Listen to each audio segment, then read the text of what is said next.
Guys, welcome to Synopsis IAS. I am Nivedita Datta. A brief about me. I cleared UPSC Civil Services Mains in 2019. I have done my masters in political science and I also cleared UGC NET Associate Professor in political science. I love communicating with people and I am a speaker at the Indian Student Parliament. I also love teaching and I have been teaching for the last 2 years. So that's about me. Let's start. Let's start with a very important topic in GS3 जो कि है infrastructure.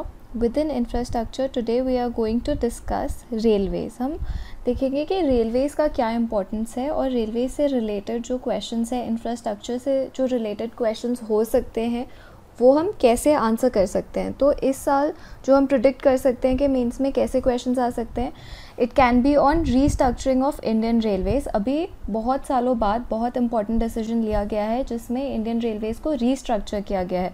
This has been done after more than 100 years. पहले जो system था वो 1905 के system के according चल रहा था और हमने उसको अभी रीस्ट्रक्चर कर दिया है. So this can be a probable question.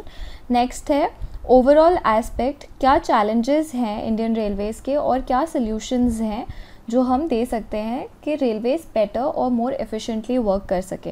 And third question जो हमेशा ही रहता है that is privatisation of Indian Railways. तो ये बहुत ही कॉमन क्वेश्चन है कि क्या हमें प्राइवेटाइजेशन करना चाहिए, क्या उसके एडवांटेजेस हैं, क्या उसके डिसएडवांटेजेस हैं एंड क्या एक फेयर और बैलेंस कंक्लूजन होना चाहिए.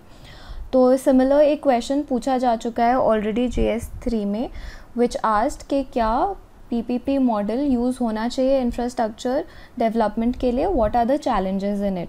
तो हम देखेंगे ये सारे topics and we'll try to answer these questions after we finish this chapter. So let's start. हम देखते हैं कि इंडियन रेलवेज़ का एक ब्रीफ इंट्रोडक्शन. तो Indian Railways have been the prime movers of the nation. हम ऐसा क्यों कहते हैं? क्योंकि जो मैक्सिमम लोगों का ट्रैवल है that happens in the Indian Railways only. Specially जो फ्रेट और लॉन्ग डिस्टेंस ट्रैवल है, long distance travel and freight both are done mostly through railways. The next is largest railway system in the world under single management. तो हम देखेंगे ये world में जो Indian Railways का सिस्टम है it is one of the largest and it is a record of India के single body ही manage कर रही है which is the government of India. Railways को मैनेज कर रही है, इसलिए it is the largest railway system in the world under single management. The world's 8th biggest employer and has 1.331 million employees. तो largest जो एम्प्लॉयमेंट है वो Indian Railways देती है और वर्ल्ड में जो है 8th बिगेस्ट एम्प्लॉयर है. ये समझने की कोशिश करेंगे कि इंडियन रेलवे सेक्टर की मेजर इश्यूज़, मेजर प्रॉब्लम्स क्या हैं. तो सबसे पहले जो प्रॉब्लम है वो कॉस्ट एंड रेवेन्यू इश्यूज़ हैं.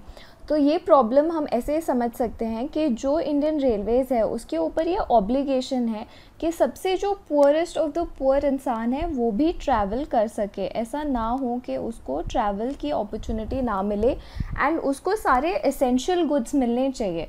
तो एसेंशियल गुड्स कैसे जाते हैं? लॉन्ग डिस्टेंस जो एसेंशियल गुड्स जाते हैं जैसे कि वेजिटेबल्स, फ्रूट्स, मेडिसिन, ये सारे रेलवे नेटवर्क्स के थ्रू जाते हैं क्योंकि रेलवे चीपेस्ट मोड है. अगर आप कोई और मोड यूज़ करेंगे एसेंशियल सर्विसेज को लॉन्ग डिस्टेंस भेजने के लिए जैसे कि एयरवेज, तो वो बहुत ज़्यादा एक्सपेंसिव हो जाएगा. इसलिए जो रेल है वो बहुत ज़्यादा इम्पॉर्टेंट है और उसकी एक सोशल ऑब्लिगेशन है. तो वो बहुत ज़्यादा हाई प्राइजेस नहीं मांग सकती है लोगों से. तो हम देखते हैं कि काफ़ी सारे टिकट्स जो हैं वो बहुत ही फेयर और रीज़नेबल और लो प्राइजेस में दिए जाते हैं लोगों को.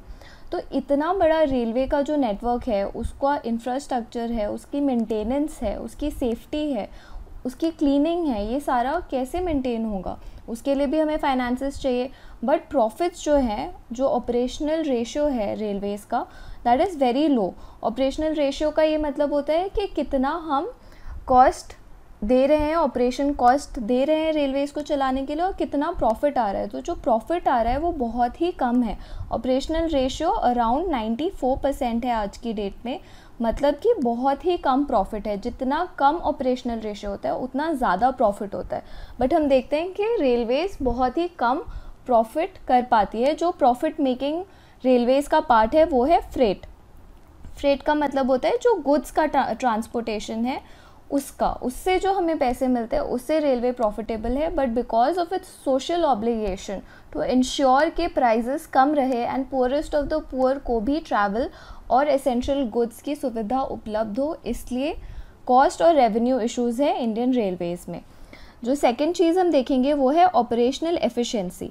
तो ये बहुत ही लो है ऑपरेशनल एफिशिएंसी। वाई? क्योंकि सेंट्रलाइज्ड डिसीजन मेकिंग है। तो आप जब भी मेंस का आंसर देते हैं तो ये पॉइंट आप मोस्टली हर एक आंसर में दे सकते हैं कि आपको डिसेंट्रलाइजेशन करना है। तो डिसेंट्रलाइजेशन जब हम करते हैं तो हमें बेटर डिसीजन मेकिंग मिलता है। तो जो पर्टिकुलर स्टेशन है या group of stations in a particular district है वो बेटर मैनेज कर पाएंगे एक एरिया को, कंपेयर टू अगर सेंट्रल एक सिस्टम डिसीजन ले रहा है for all the railway stations, all the tracks. और इसलिए सेंट्रलाइज होने की वजह से जो ऑपरेशनल एफिशिएंसी है वो कम हो जाती है, क्योंकि कब तक वहाँ से यहाँ पे अंडरस्टैंडिंग आएगी इशू की, कब तक वो डिसीजन पास करेंगे, कब तक नीचे वालों तक डिसीजन पहुँचेगा और वो उसको इम्प्लीमेंट करेंगे। तो इस वजह से operational efficiency is very low. ये पॉइंट आप, ये 2 वर्ड्स आप याद रखिए, operational efficiency is reduced due to centralization. So the solution is decentralization of operations. Then we have certain stranded projects जो start हुए but कभी complete नहीं हो पाए. Then we have unplanned expansion. तो बिना डेटा के, हमारे पास कोई डेटा नहीं है, हमें नहीं पता कि कहाँ ज़्यादा ट्रैफिक है, कहाँ कम है, कहाँ ज़रूरत ज़्यादा है, बस रेलवे लाइंस इंक्रीज़ करनी है तो हम इंक्रीज़ करे जा रहे हैं। तो continuous addition of new lines in uneconomic routes. हमने अभी देखा कि कैसे हमारे प्रॉफिट्स बहुत कम है रेलवेज़ के। तो प्रॉफिट्स बढ़ाने के लिए it's important that we have economic routes. हमें डेटा निकालना चाहिए और ये समझना चाहिए कि कहाँ पे हमें एक्चुअली रेलवे लाइंस की ज़रूरत है और कहाँ पे रेलवे लाइंस लगाने की वजह से हमें प्रॉफिट्स मिलेंगे। बिना उस डेटा के अगर हम रेलवे लाइंस बनाते जाएंगे तो वो डेफिनेटली लॉस मेकिंग होंगे। Next is outdated infrastructure. So we know, we have all travelled in railways. हमें पता है कि railway bogies and railway tracks are very old. जो उसके सेफ्टी मैकेनिज्म्स है, एवरीथिंग इज़ वेरी ओल्ड। कोई भी मॉडर्नाइजेशन करने की कोशिश नहीं की गई है, बहुत लिमिटेड स्कोप में की गई है। एंड मैक्सिमम जो हमारे रेलवेज चल रहे हैं वो बहुत ही इल इक्विप्ड हैं। Coaches, tracks, safety mechanisms, everything. Next is poor logistic performance of freight trains. अब फ्रेट ट्रेन्स क्या है, अभी हमने डिस्कस किया था, जो गुड्स लेके जाती हैं एक जगह से दूसरी जगह, और यही गुड्स हमारा ट्रेड के लिए इम्पॉर्टेंट है, क्योंकि यही फ्रेट ट्रेन्स होती हैं जो रॉ मटेरियल्स को या तो पोर्ट्स से या फिर रॉ मटेरियल के सोर्स से इंडस्ट्रीज़ में लेके जाती है। और अगर ये रॉ मटेरियल इंडस्ट्रीज़ में टाइम पे नहीं पहुंचा तो बहुत ज़्यादा हमें इकोनॉमिक लॉस होता है। इकोनॉमिक लॉस क्योंकि डिले की वजह से। और हम देखते हैं कि बहुत ज़्यादा फ्रीक्वेंट डिलेज है हमारे फ्रेट ट्रेन्स में। ऐसा क्यों है? क्योंकि डेडिकेटेड फ्रेट ट्रेन्स नहीं है। जो रूट, सपोज़ ये एक पोर्ट है ए और यहाँ से बी एक शहर है, suppose this is a port and B एक शहर है। पोर्ट से हमें रॉ मटेरियल भेजना है बी के इंडस्ट्री में, बट ए से बी जो रेलवे ट्रैक है वो एक ही है, और यहाँ से ए से बी पैसेंजर्स भी बहुत आ रहे हैं, लोगों को भी ट्रैवल करना है ए से बी। तो जो ये पैसेंजर ट्रेन्स है वो इतनी ज़्यादा चल रही हैं कि इस फ्रेट ट्रेन को जाने का मौका ही नहीं मिल रहा है, जिसकी वजह से ये फ्रेट ट्रेन हमेशा डिले हो जा रही है, और इस डिले की वजह से बहुत ज़्यादा इकोनॉमिक लॉस हो रहा है। अब मेटल्स हैं या कोई भी दूसरी चीज़ है, उसकी स्टोरेज के लिए हमें अलग से इक्विपमेंट्स चाहिए होंगे। अगर raw materials in the form of vegetables, fruits या ऐसा रॉ मटेरियल है जो पेरिशेबल है, जो ख़राब हो सकता है, फिर तो और ज़्यादा इकोनॉमिक लॉस है। इसलिए गवर्नमेंट ने स्कीम निकाला है डेडिकेटेड फ्रेट रूट्स, ताकि ए से बी में पैसेंजर ट्रेड के लिए अलग रूट हो और ए से बी में फ्रेट्स जाने के लिए, मतलब गुड्स जाने के लिए अलग रूट हो। Next is double burden. Double burden कैसे है? तो एक तो हम चाहते हैं कि रेलवे से हमें प्रॉफिट भी मिले, रेवेन्यू जनरेशन भी हो, और सेकंड एक सोशल ऑब्लिगेशन भी है।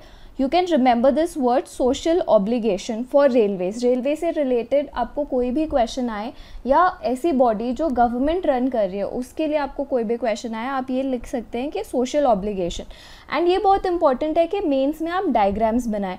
तो जब भी आपको अच्छा बुरा दिखाना है, दो साइड ऑफ एन इशू दिखाना है, तो आप एक ऐसा जो होता है ना तराजू जैसा बना सकते हैं और आप दिखा सकते हैं कि कैसे डुअल बर्डन है। एक तरफ तो आपको सोशल ऑब्लिगेशन है जो कि लोगों तक फैसिलिटी पहुंचाना है और दूसरी तरफ आपको रेवेन्यू भी जनरेट करना है। तो आप कैसे एक को दूसरे के ऊपर प्रेफरेंस दे सकते हैं। और एक आप डायग्राम बना सकते हैं, प्लीज़ रिमेंबर दीज डायग्राम्स। जो ये बहुत इजी डायग्राम्स और आप हर जगह यूज़ कर सकते हैं। दूसरा एक ग्राफ होता है जो कि परेटो ग्राफ बोलते हैं हम उसको।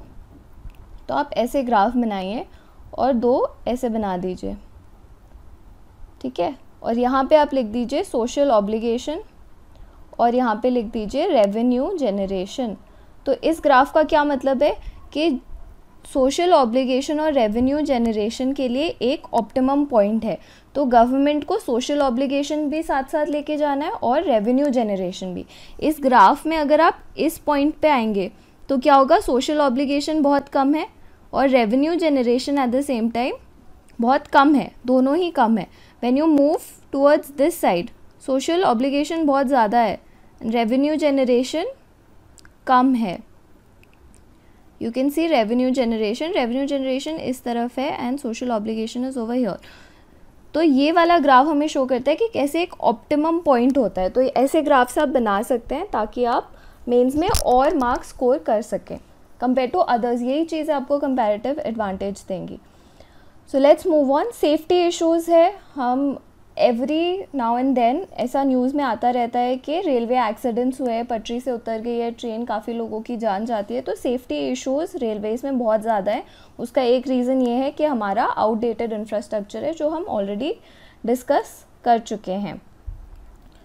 देन आगे बढ़ते हैं और क्या प्रॉब्लम्स हैं। तो सिक्योरिटी थ्रेट है, स्पेशली ट्रांसनेशनल जो रेलवेज़ हैं, हम देखते हैं कि वहाँ पे बहुत ज़्यादा स्मगलिंग होती है। ट्रांसनेशनल रेलवेज़ का मतलब है जो बॉर्डर्स के एरिया पे है या फिर जो एक नेशन से दूसरे नेशन में जा रही हैं। तो आप देखिए, ये अगर इंडिया बांग्लादेश बॉर्डर है, यहाँ पे इंडिया है, यहाँ बांग्लादेश है, तो यहाँ पे बहुत ज़्यादा इंसर्जेंसी एक्टिविटीज़ हैं नॉर्थ ईस्ट इंडिया में, जिसकी वजह से जो इंसर्जेंट्स है वो इन रेलवे रोड्स को यूज़ कर सकते हैं अपने इंसर्जेंसी एक्टिविटीज़ के लिए, आर्म्स एम्यूनेशंस के लिए।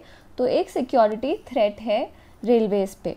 नेक्स्ट है पॉलिटिकल इंटरफेरेंस। तो बहुत ज़्यादा पॉलिटिकली मोटिवेटेड कुछ प्रोजेक्ट्स बन जाते हैं जो सिर्फ दिखाने के लिए अनाउंस कर दिए जाते हैं, बट एट द एंड वो कुछ इम्प्लीमेंट नहीं होते, या फिर कुछ पॉलिटिकल इंटरफेरेंसेस की वजह से वो प्रोजेक्ट पूरे नहीं हो पाते हैं।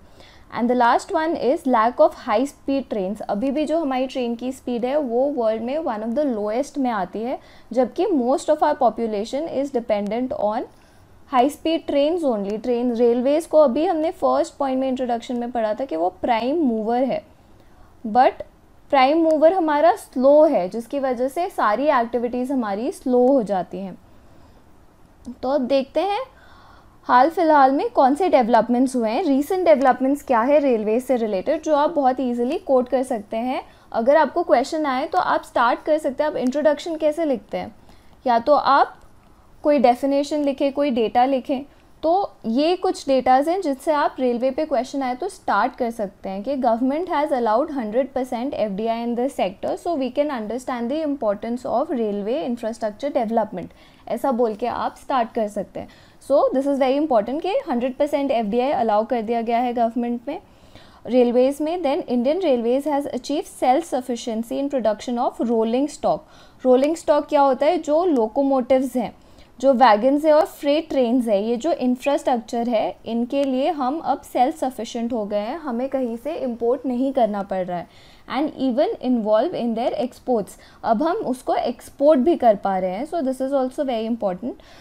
Then we have dedicated freight corridors. अभी मैंने आपको इशू बताया था कि हमारे पास डेडिकेटेड फ्रेट कॉरिडोर्स नहीं थे, तो अब हम उनको डेवलप कर रहे हैं ताकि फास्टर गुड्स का ट्रांसपोर्टेशन हो पाए। We have western dedicated freight corridor and eastern dedicated freight corridor. You can have a look at it and बहुत ही रफ, आपको अगर आइडिया है कहाँ पे, तो आप ऐसे क्वेश्चंस में रफ आप इंडिया का मैप बना के, बहुत ही रफ मैप बनाना है आपको, so that you can quickly make it, okay, and you can easily show that over here is western and over here is eastern freight corridor. So like that you can make.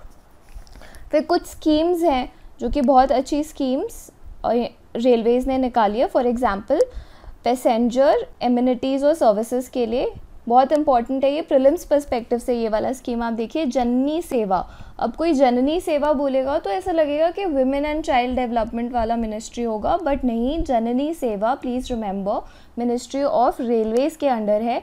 ये है baby food provide करने के लिए railway stations में। सो जननी सेवा योजना is under ministry of Railways. Next है travel insurance start कर दिया है रेलवेज़ ने। फिर है विकल्प स्कीम फॉर ऑल्टरनेट ट्रेन्स। तो विकल्प स्कीम ये है कि अगर आपने एक ट्रेन में रिजर्वेशन चाहिए आपको और आपकी वेटिंग लिस्ट में है और आपको नहीं मिल रही है इसमें सीट, तो आपको एक ऑल्टरनेट ट्रेन में सीट मिल जाएगी जहाँ पे जो सेम रूट पे जा रही है। सो दिस इज़ विकल्प scheme. Next is flexi fair system for Duronto and शताब्दी। तो ये फ्लेक्सी फेयर स्कीम क्या है? तो इसमें ये होता है कि जो ये हाई एंड ट्रेन्स हैं, जो दुरंतो शताब्दी जैसे, वहाँ पे अगर 10% बर्थ्स मतलब 10% सीट्स अगर फिल हो जाती हैं तो जो प्राइस है वो 10% बढ़ जाता है। This is flexi fare scheme. So let's come to high speed trains. अब हमने बात की थी प्रॉब्लम्स में कि कैसे हमारे पास हाई स्पीड ट्रेन्स नहीं है, तो हमने क्या किया है, India's first semi high speed train was flagged off and what was its name? Its name was Tejas. और कहाँ हाई स्पीड ट्रेन है? तो मुंबई अहमदाबाद पे एक हाई स्पीड ट्रेन बनाने की हमने कोशिश की है और फाइनेंशियल टेक्निकल असिस्टेंस हमें मिल रहा है जापान से। तो क्यों Mumbai Ahmedabad? So it's important to understand कि हाई स्पीड ट्रेन हम हर जगह नहीं बना देंगे, हम उन्हीं जगहों पे बनाएंगे जहाँ पे बहुत ज़्यादा ट्रैफिक है and at the same time बहुत ज़्यादा डिले भी होता है। Then we come to mission रफ्तार। नाम से ही समझ आ रहा है मिशन रफ्तार है कि जो एग्जिस्टिंग ट्रेन्स है उनकी भी हमें स्पीड बढ़ानी है, तो increasing speed of existing trains. Let's come to कि कौन मैनेज करता है इन रेलवेज़ को। The union cabinet has approved setting up of a regulator for railways, rail development authority. तो एक रेगुलेटर बहुत ज़रूरी है ताकि वो मैनेज कर सके और देख सके कि सारी एक्टिविटीज़ कोऑर्डिनेट हो रही हैं। तो rail development authority is that authority जिसको टास्क दिया गया है रेगुलेट करने के लिए रेलवेज़ को। तो उसके 4 प्राइमरी टास्क क्या है? सबसे पहले टैरिफ डिटर्मिनेशन, क्योंकि हमने देखा है कि हमें प्रॉफिट भी करना है but at the same time again that तराजू वाला कॉन्सेप्ट कि हमें प्रॉफिट भी करना है, एट द सेम टाइम हम चाहते हैं कि सोशल ऑब्लिगेशन भी पूरा हो, लोगों को भी मिले रेलवेज़ की फैसिलिटी। तो कितना टैरिफ होना चाहिए ये कौन डिसाइड करेगा? तो RDA डिसाइड करेगा। फिर fair play and level playing field for all stakeholders, जो इन्वेस्ट कर रहे हैं उनको फेयर प्राइस मिलना चाहिए, किसी को अननेसेसरी एडवांटेज नहीं मिलना चाहिए, ये चेक करेगा RDA।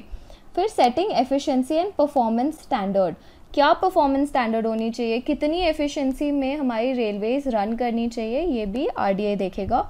And last is dissemination of information, ताकि स्ट्रीमलाइंड इंफॉर्मेशन, करेक्ट इंफॉर्मेशन सारी ही डिपार्टमेंट्स को रेलवेज में मिले।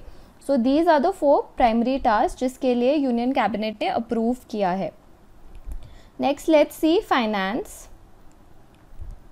रेलवे बजट हमें पता है जनरल बजट में मर्ज कर दिया गया था 2017-18 में। अब एक ही बजट आता है जिसमें रेलवे बजट ऑलरेडी शामिल होता है। इस साल के बजट में रेलवेज़ के बारे में क्या बताया गया है?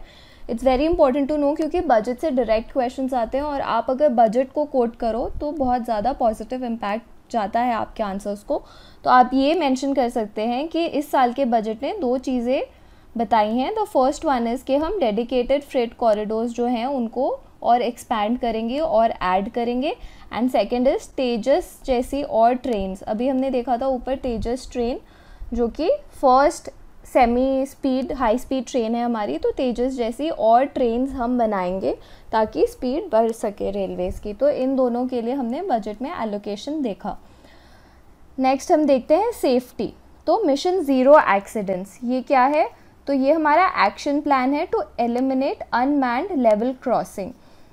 Next is completely switch over to the production of LHP coaches, better safety features like anti climbing and anti telescoping. तो ये सारी जो हैं एंटी क्लाइंबिंग, एंटी टेलीस्कोपिंग और LHP कोचेस हैं ताकि एक्सीडेंट्स अगर हों तो उसका सेफ्टी मेंटेन हो और एक्सीडेंट्स में ज़्यादा नुकसान ना हो। एंटी क्लाइंबिंग का मतलब होता है अगर 2 ट्रेन्स टकराती हैं तो क्या होता है, एक ट्रेन दूसरे के ऊपर नहीं चढ़ जानी चाहिए।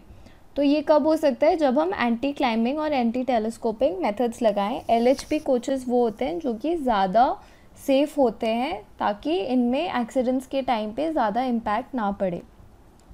Let's come to green initiatives. तो ग्रीन इनिशिएटिव्स क्या हैं? First green train corridor has been started in Rameswaram Mannamadurai, this is in Tamil Nadu. ये क्या है? ग्रीन ट्रेन क्यों बोल रहे हैं इसको? क्योंकि फ्री फ्रॉम ह्यूमन वेस्ट है, कोई डिस्चार्ज नहीं होता है, क्योंकि बायो टॉयलेट्स हैं वहाँ पे, और इसको अब हम पैन इंडिया लेवल पे हर जगह इंडिया में इम्प्लीमेंट करने की कोशिश कर रहे हैं।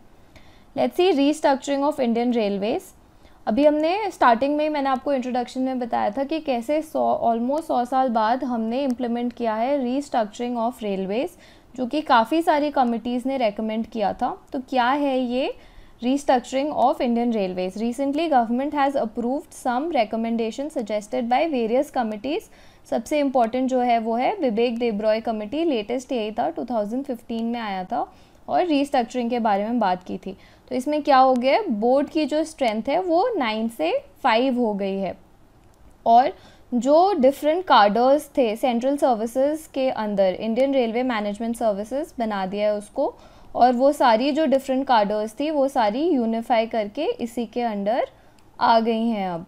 तो अब यूपीएससी के अंडर नहीं कंडक्ट होगा, और अलग से इंडियन रेलवे मैनेजमेंट सर्विसेज का एग्ज़ाम कंडक्ट होगा, जिसमें रेलवेज़ के सारे पोस्ट भरे जाएंगे। ठीक है, तो लेट्स ट्राई टू अंडरस्टैंड कि क्या है ये। तो पहले जो होता था, we had around 8 services in railways, और हर एक जो 8 सर्विसेज है उसका एक एक member used to be in the board. तो बोर्ड क्या करता था, ओवरऑल फंक्शनिंग जो है वो ये बोर्ड देखता था। तो ये 8 मेंबर्स प्लस 1 पर्सन चेयरमैन हुआ करता था पहले बोर्ड में। अब इसकी वजह से जो ये 8 सर्विसेज है, इंट्रा सर्विस राइवलरी होने लगी और इंट्रा डिपार्टमेंटल राइवलरी होने लगी, जिसकी वजह से राइवलरी मतलब ये कि ये इजीली डिसीजंस नहीं जाते थे, एक डिपार्टमेंट से दूसरी डिपार्टमेंट, दूसरी से तीसरी डिपार्टमेंट, यही प्रोसेस चलता रहता था, जिसकी वजह से एफिशिएंसी नहीं आ पाती थी। तो अभी क्या कर दिया, ये जो 8 सर्विसेज थी इनके बोर्ड मेंबर्स नहीं होंगे। अब on the basis of function के फाइनेंस है, रेलवे का फाइनेंसिंग देखना है, रेलवे का इंफ्रास्ट्रक्चर देखना है, इसके बेसिस पे अब 4 मेंबर्स जाएंगे plus 1 chairman who is also called the CEO। तो ये चेंज किया है ताकि जो इन साइलोज, ये वर्ड आपने देखा होगा न्यूज़पेपर में बहुत ज़्यादा आता है। तो इन साइलोज का मतलब होता है, साइलोज क्या होता है, बड़े बड़े कंटेनर्स होते हैं जो एक दूसरे से बिल्कुल सील्ड होते हैं। इन साइलोज होता है कि सील्ड वे में काम करना, आप आपस में कोऑर्डिनेशन ना रखना। तो इन साइलोज पे काम करने से हमेशा एक डिसएडवांटेज रहता है, कोऑर्डिनेशन नहीं होता है। तो डिपार्टमेंटल जो इन साइलोज में काम कर रहे थे उसके कोऑर्डिनेशन को बढ़ाने के लिए हमने बोर्ड की स्ट्रेंथ रिड्यूस कर दी है, और अलग से एक Indian railway management services introduce करा है ताकि यूनिफिकेशन हो सर्विसेज में, प्लस यहाँ पे थोड़ा स्पेशलाइजेशन भी आए। तो क्या होगा रीस्ट्रक्चरिंग की वजह से, all 8,400 employees at the management level will come into the railways through one service, जो हो गया है IRMS। तो पहले क्या होता था, IES का एग्ज़ाम होता है एक, Indian engineering service, then we have हमारा IAS का UPSC CSC civil service exam. तो इन दोनों के ही थ्रू ये 8 सर्विसेज जो मैंने आपको बताई उनमें ऑफिसर्स जाते थे। तो अब ये नहीं होगा, अब IAS और CSC के थ्रू नहीं होगा, अलग से एक एग्ज़ाम होगा IRMS। ऐसा हो सकता है कि जैसे फॉरेस्ट सर्विसेज का प्रीलिम CSC के साथ होता है वैसे ही हो। जो फर्स्ट एग्ज़ाम बैच का रिक्रूटमेंट होगा वो 2021 में होगा। सो लेट्स सी इसके अब कैसे होंगे, वो उस पर क्लैरिटी नहीं है, बस इसमें क्लैरिटी है कि एक साथ ये एग्ज़ाम कंडक्ट कराया जाएगा, अंडर UPSC कंडक्ट होगा एंड फर्स्ट 2021 में होगा। The railway board will consist of 5 members. अभी जो मैंने आपको बताया कि बोर्ड मेंबर्स पहले कितने होते थे, 9 होते थे, 8 प्लस द चेयरमैन। तो अभी कितने हैं, 5 चेयरमैन हैं जो कि CEO होंगे, और जो बाकी 4 मेंबर्स हैं वो एक एक डिपार्टमेंट से नहीं आएंगे, एक एक सर्विस से नहीं आएंगे। कहाँ से आएंगे, ये फंक्शंस के अकॉर्डिंग होगा। तो या तो infrastructure, operations and business, development of railways and rolling stocks, and then we have finance. So on the basis of this we have these 4 members who are coming. Let's see कि इसका क्या impact होगा। तो impact ये होगा कि integration होगा departments में, और जो भी क्लटर होता था डिसीजन मेकिंग में वो नहीं होगा, बहुत ही क्लियर डिसीजन मेकिंग और फास्ट डिसीजन मेकिंग होगा। Organising of the work of railway board in zones along with more commercial lines हो जाएगा, एंड जोन के बेसिस पे होगा, अनलाइक पहले जो डिपार्टमेंट के बेसिस पे होता था। फिर इंक्रीज्ड कोऑर्डिनेशन है, अभी देखा था हमने कि कैसे साइलोस में काम कर रहे थे, बट अब कोऑर्डिनेशन आ जाएगा, तो मेंटेनेंस, ट्रैफिक स्टाफ, ये सारे रेलवे एक्सीडेंट्स को हम प्रिवेंट कर पाएंगे। रेट्रोस्पेक्टिवली देखा जाए अगर तो 8400 ऑफिसर्स जो हैं ऑलरेडी इस सिस्टम में, उनको एक चैलेंज होने वाला है इस नए सिस्टम में एडजस्ट होने में, और उनकी पोजीशन कहाँ होगी, किस तरह होगी, तो ये सब चैलेंजेस डेफिनेटली आएंगे प्रेजेंटली जो सर्विसेज में हैं उनको। सो लेट्स सी अब प्राइवेटाइजेशन ऑफ इंडियन रेलवेज होना चाहिए नहीं होना चाहिए। तो मेंस के क्वेश्चंस में मैंने आपको बताया था कि GS3 में ऑलरेडी ये क्वेश्चन पूछा जा चुका है, PPP मॉडल पे बहुत बार हर साल क्वेश्चन आता है, तो ये बहुत इंपॉर्टेंट है समझना कि क्या हमें प्राइवेटाइजेशन करना चाहिए या नहीं करना चाहिए। सो लेट्स सी कि प्राइवेटाइजेशन हमने किया है तेजस का, और कौन करेगा ये, IRCTC। तो government is currently in process of handling 150 trains and total 50 railway stations to private operators. Government ने ऑलरेडी ये प्रोसेस स्टार्ट कर दिया है ताकि हम प्राइवेटाइजेशन करें रेलवेज़ का। तो क्या एडवांटेजेस हैं इस प्राइवेटाइजेशन के, तो प्राइवेटाइजेशन से सबसे पहला एडवांटेज है कि बेटर इंफ्रास्ट्रक्चर होगा, क्योंकि एमिनिटीज़ जो हैं ट्रैवलर्स को वो बेटर मिलेगी। ऐसा क्यों होगा, तो सपोज़ A कंपनी है, एक प्राइवेट कंपनी है, B एक दूसरी प्राइवेट कंपनी है, इसको मिला है 50 ट्रेन्स बनाने के लिए, दिस ऑल्सो हैज़ 50 ट्रेन्स। तो सपोज़ इन्होंने बहुत अच्छी फैसिलिटीज़ के साथ सेम कॉस्ट में या नियरली सेम कॉस्ट में इन्होंने बहुत अच्छा अंदर फैसिलिटीज़ दी हैं और इन्होंने नहीं दी हैं, तो डेफिनेटली नेक्स्ट टाइम B को टेंडर नहीं मिलेगा, A की ही ट्रेन्स में ज़्यादा लोग ट्रैवल करेंगे।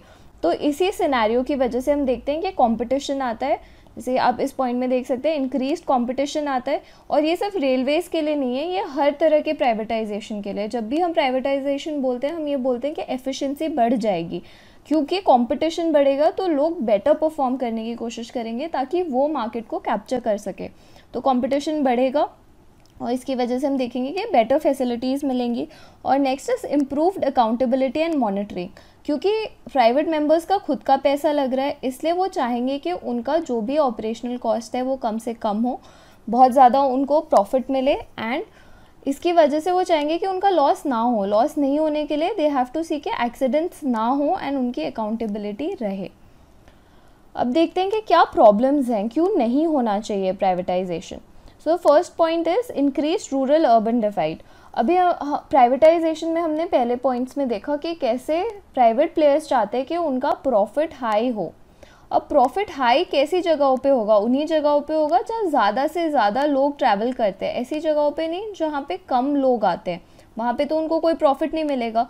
तो एक हम देखेंगे रूरल अर्बन डिवाइड हो जाएगा, क्योंकि रूरल एरियाज़ के लोग ना ज़्यादा ट्रैवल करते हैं ना वो ज़्यादा पे कर सकते हैं, तो यूजुअली वो सस्ती वाली टिकट्स में ही ट्रैवल कर रहे होंगे, अनलाइक अर्बन एरियाज़ जहाँ पे लोग बहुत रेगुलरली ट्रैवल करते हैं एंड बहुत हाई प्राइसेस भी पे करने के केपेबल होते हैं।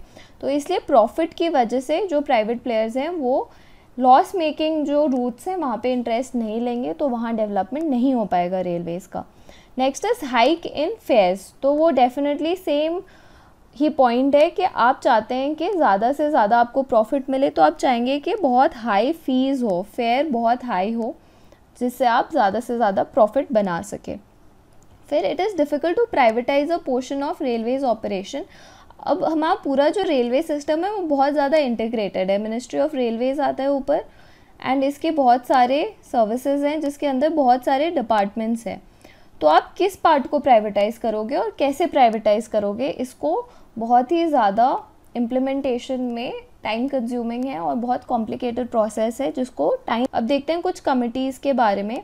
तो एक है राकेश मोहन कमेटी जो कि 2010 में आई थी। It was to increase investment in railways to 1.1% of GDP। ठीक है, 1.1% करना है ताकि हम सेफ्टी के लिए और इंफ्रास्ट्रक्चर के लिए और इन्वेस्ट कर सके। अभी हमने देखा था कैसे आउटडेटेड इंफ्रास्ट्रक्चर है अभी भी, तो 1.1% ऑफ GDP करने का इनका रिकमेंडेशन था। नेक्स्ट है separation of railways management and operations. तो जो ऑपरेशन वाली सर्विसेज हैं और जो मैनेजमेंट वाली सर्विसेज हैं उनको सेपरेट करने का इनका रिकमेंडेशन था।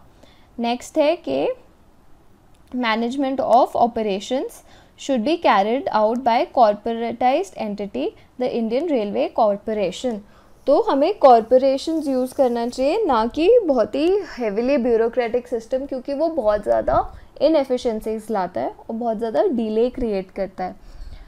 नेक्स्ट है कि आपको डेडिकेटेड फ्रेट रोड्स होने चाहिए। क्यों टॉप प्रायोरिटी है ये अब हम समझ गए। नेक्स्ट है rationalisation of multiple services and cadres, जो ऑलरेडी अब गवर्नमेंट ने इंट्रोड्यूस कर दिया है, रैशनलाइज कर दिया है सारे कार्डर्स को। अब विवेक देबरॉय कमेटी ने क्या कहा है कि एस्टैब्लिशमेंट ऑफ इंडिपेंडेंट रेगुलेटर, जिसके लिए अभी कैबिनेट ने अप्रूवल भी दे दिया है आरडीए के लिए, रेलवे डेवलपमेंट अथॉरिटी के लिए। फिर प्राइवेट एंट्री को एनकरेज करने का रिकमेंडेशन है विवेक देबरॉय कमेटी का। और इन्वेस्टमेंट जो है कहाँ करना है, कैसे करना है, उसके लिए एडवाइजरी कमेटी होनी चाहिए। हमने एक पॉइंट पढ़ा था प्रॉब्लम्स में कि कैसे हमारे पास कोई डेटा नहीं है, कोई अंडरस्टैंडिंग नहीं है और हम अनइकोनॉमिक लाइन्स में भी हम रेलवेज बनाए जा रहे हैं। तो फिर एक एडवाइजरी काउंसिल ज़रूरी है जो हमें बताए कि कहाँ कैसे रिसोर्सेज को रेज़ करना है और कहाँ इन्वेस्ट करना है और कैसे इन्वेस्टमेंट लानी है।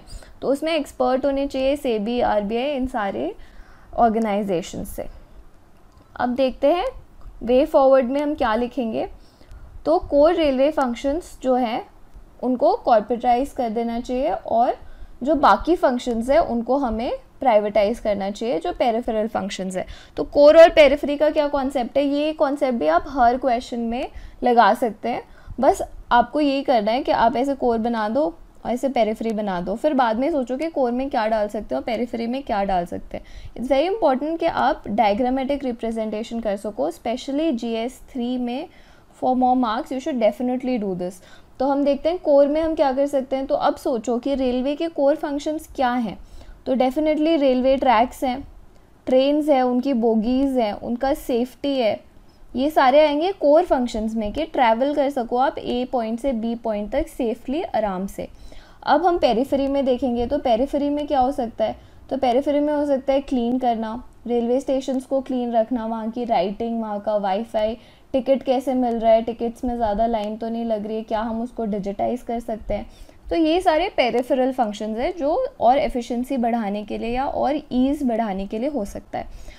तो ये वे फॉरवर्ड हम ये बोल सकते हैं कि जो कोर फंक्शंस हैं वो हमें अभी भी गवर्नमेंट के पास ही रखना चाहिए, ताकि कोर फंक्शंस में कोई प्रॉफिट का मोटिव ना रहे और सोशल ऑब्लिगेशन पूरी हो। और जो ये पेरिफेरी है जो कि कोर फंक्शंस में नहीं आती, उनको हम प्राइवेटाइज कर सकते हैं। तो ये बहुत इंपॉर्टेंट और अच्छा पॉइंट है जो आप हर जगह यूज़ कर सकते हैं, रेलवे ज़रूरी नहीं है।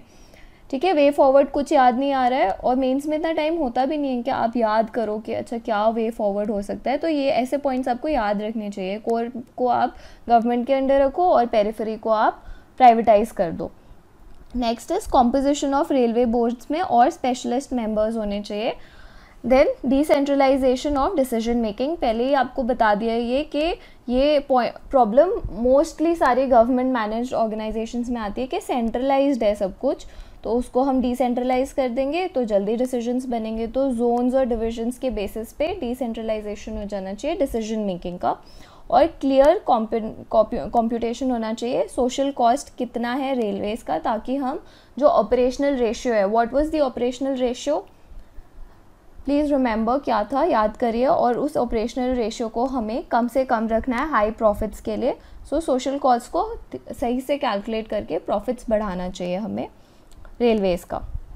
तो अब देखते हैं, while privatisation brings necessary efficiency definitely लाएगी। कैसे लाएगी, क्या पॉइंट्स डिस्कस किए थे हमने कि क्योंकि कंपटीशन है तो ज़्यादा से ज़्यादा लोग चाहेंगे, प्राइवेट एंटिटीज़ चाहेंगे कि हम बेटर फैसिलिटीज़ दें, ज़्यादा हमारी ट्रेन्स टाइम पे चलें, तो अकाउंटेबिलिटी है उनमें, and that is why efficiency बढ़ती है, मॉडर्नाइजेशन आएगा।